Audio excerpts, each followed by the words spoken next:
जय श्री राम भक्तों। भक्ति साधना चैनल में सभी भक्तों का स्वागत है। भक्तों, हमारे पास फोन आया था कि गुरुजी, ये जो दुख सुख होता है क्या ये पिछले जन्मों का होता है? तो नहीं भक्तों, ये दुख सुख पिछले जन्म का नहीं होता। क्योंकि जैसे हम मानस जूनी में आते हैं तो जैसे ही हमने बुरे कर्म किए तो हमें परमात्मा 84 लाख जूनों में डाल देता है। जो भी हमने बुरे कर्म किए वो 84 लाख जोनियों के अंदर भुगतान होते हैं, उसकी हमें सजा मिल जाती है। क्योंकि 84 लाख का गेड़ बहुत बड़ा है। कितने युग लग जाते हैं 84 लाख जून में, और फिर हमारे को दोबारा मानस बनाया जाता है। जो हमने पाप किए थे वो सब 84 लाख जूनों में भुगतान हो गए। और जैसे ही हम जन्म लेते हैं तो इस जन्म में भी जैसे हम कर्म करेंगे वैसे ही हमें सजा मिलेगी। पहले नंबर तो भक्तों, हमारे को दुख है ही नहीं, क्योंकि हम दुख को स्वीकार कर लेते हैं, इसीलिए हमारे अंदर दुख प्रवेश कर जाता है। क्योंकि हम ये प्रकृति का खेल मानकर नहीं समझते कि जो आया है इसे स्वीकार करें। हम सुख को तो स्वीकार कर लेते हैं पर दुख को स्वीकार नहीं करते। जब हमारे पास थोड़ा भी दुख आता है और हम ओस पड़ोस को बताने लगते हैं, रिश्तेदारों को बताने लगते हैं। जब सुख आता है तो किसी को नहीं बताते। यही सुख और दुख का अंतर है। जैसे हमने सुख को स्वीकार किया, दुख को भी स्वीकार करना जब आप सीख लोगे तो आपको दुख कहीं से भी प्रकट होने वाला नहीं है। दुख को हम सोम लाते हैं और सोम ही मिटाते हैं। भक्तों, हमारे अंदर ही दुख देने वाली चीजें हैं, क्योंकि हम दुख को स्वीकार कर लेते हैं और हमारे को पीड़ा होती है। भगवान कृष्ण ने गीता के अंदर क्या कहा है उसे अच्छी तरह समझिए।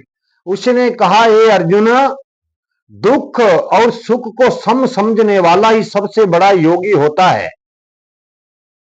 जब हम दुख और सुख को एक समान समझेंगे तभी हम इस संसार से सुखी हो सकते हैं। सुखी कौन है? सुखी ना तो करोड़पति है और ना ही कंगाल है, ना ही संसार में विचरण करने वाला है। सुखी है सबसे जिसको कुछ नहीं चाहिए, सिर्फ परमात्मा की प्राप्ति के, वही इंसान सुखी है।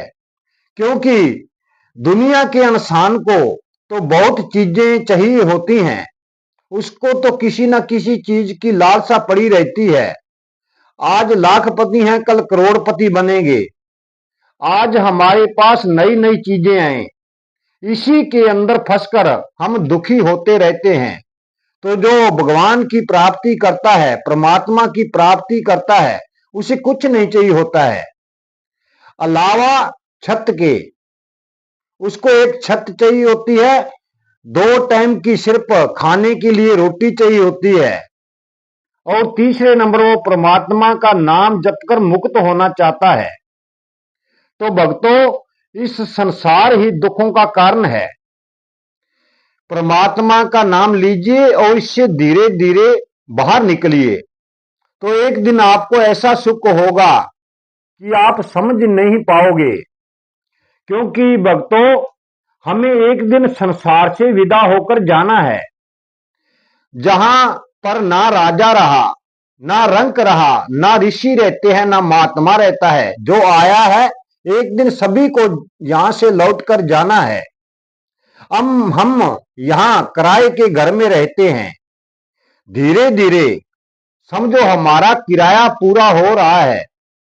रात को सोते समय कितने समास हमारे चले जाते हैं, और दिन में पूरे कामों के अंदर उलझकर हम कितने अनमोल सांसों को गवा देते हैं। क्योंकि ये हमारा असली घर नहीं है। यहां पर तो हमें समास पूरे करने हैं। क्योंकि यहां पर तो हम श्वास गिनते नहीं, परमात्मा के पास इसका सभी हिसाब किताब होता है। बच्चे से लेकर हम बूढ़े होने तक कभी सोचा है कि हम यहां से जाएंगे, हमारे दिन थोड़े रह गए हैं, तो थोड़ी परमात्मा की भक्ति कर लें।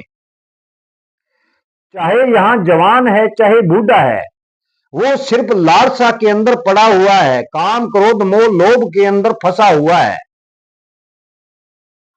बूढ़े बूढ़े लोग भी कहते हैं कि हमारा सब कुछ बन जाए, माया आए दौलत आए, यातायात आए साधन आए, बहुत कुछ धन इकट्ठा कर लें जो हमारा पोता खाएगा।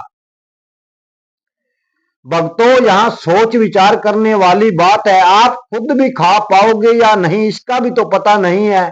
आपको तो पोते की आन लगी, आपके बच्चे की आन लगी, उस धन को पता नहीं कौन खाएगा। ये विचार मन में कभी ना लाइए, क्योंकि धन किसी का नहीं है।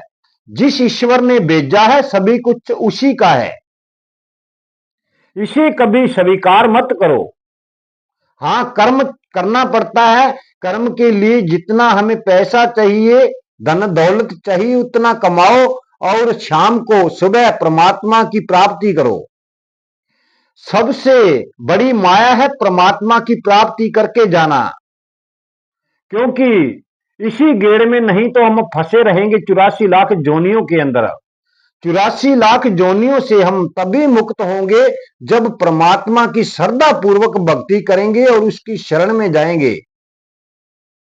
अच्छे गुरु से दीक्षा लेकर उस परमानंद की प्राप्ति करें और सदा सदा के लिए 84 लाख जोनों से होकर मुक्त होकर उस परमानंद की शरण में जाइए।